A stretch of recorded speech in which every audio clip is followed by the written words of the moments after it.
За би энэ улсын хурлын сонгуулийн тухай хуулийн 41-р зүйлийн холбогдох зүйлийг хэсгийг одоо үндсөөл зөрчсөн хэсэг маргаан дээр гарсан одоо цэцгийн дүгнэлтийг бол одоо хүлээж авах боломжгүй гэдэг дээр бас байгаа. Би сая бас гишүүдийн хэлж байгаа үндслийг бол одоо бас адилхан дэмжиж байна. За тэгээд энийг зөвхөн одоо улс төрийн сонгуульд оролцож байгаа нэр дэвшигч байгаа гэдэг юм уу? Ийм үзэсгэлэн битгий бас хараасаа гэж бодож байгаа. Энэ өөрөө эргээд сонгогч хэнийг сонгох вэ гэдэг зүйл дээр бас нэг талтай бас бодолцох хэрэгтэй. Өөрийнх нь одоо өмнө нь сонгосон гишүүн ажиллаа хийсэн үгүй юу гэдэг зүйлийг мэдчихэж дараа нь сонголтоо үргэлжлүүлэх үү эсвэл өөр хүнийг сонгох уу гэдэг зүйл өөрчлөлт бас сонгогч талдаа байх хэрэгтэй шүү дээ.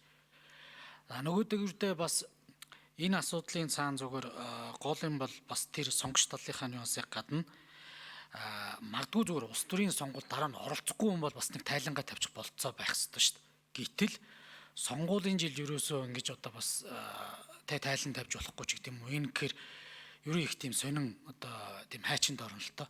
Тэгээд одоо би цаашдаа дэвшихгүй гэд бас нэг сонгогч түмэндээ ийм юм хийсэн гэж тайлагнаад улс төрийн одоо үйл ажиллагаа болиод явах гэж байгаа юм бас боломж нь байх хэрэгтэй байхгүй. Тэгэхээр ийм ердийн нөгөө логикосоо бодсон ч гэсэн энэ дээр бас одоо зайшгүй одоо бас нэг цэц шийдвэрээ эргэж анхах удаа хараасаа. Тэгэхээр энэ улсын хурл цэц хоёр заавал нэг хоёр төлд гарч одоо үзэх гээд байгаатай биш. Магадгүй энд бас хэлж байгаа үнцгээр бас энэ гаргасан дүгнэлтээ яг одоо их судлын хуралдаа магадгүй хуралдах байх л да. Улсын хурл яаж шийдгийг мэдэхгүй. Авахгүйгээ шийдчих юм бол их судлын хуралдаан зарласан тохиолдолд бас энэгээ бас нэг эргэж авч үзээсэй.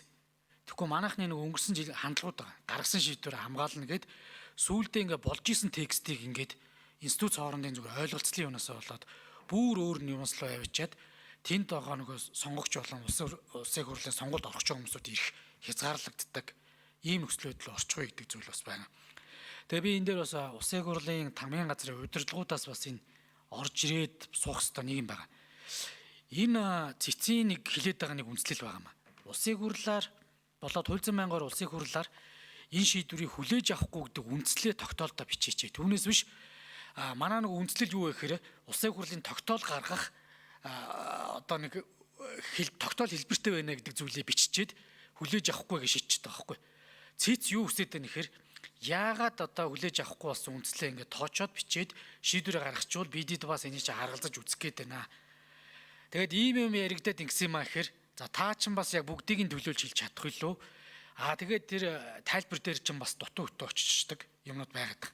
Тэгэхээр энийг нэг шийдэх одоо дэгийн хуулийн өөрчлөлтийг яаралтай шийдээд байнгын орон дээр гарсан саналуудыг эмхэл зэгцлээд улсын хурл руу орохдоо тогтоолын төсөл ороод тэрийг чуулган дээр албажуулаад ингээд ийм үндслээр бид авч чадахгүй байна гэдэг зүйлээ хэлчүүл бас нэг цэц бас нюанстай ирэх юм шиг.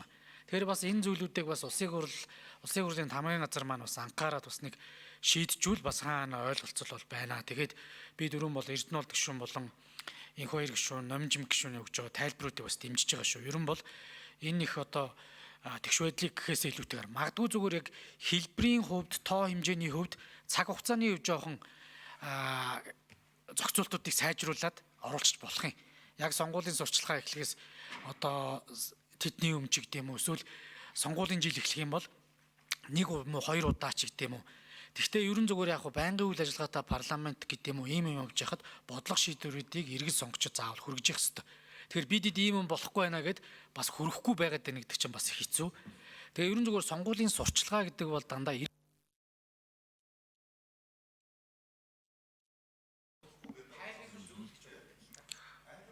за сандаг очир гişүү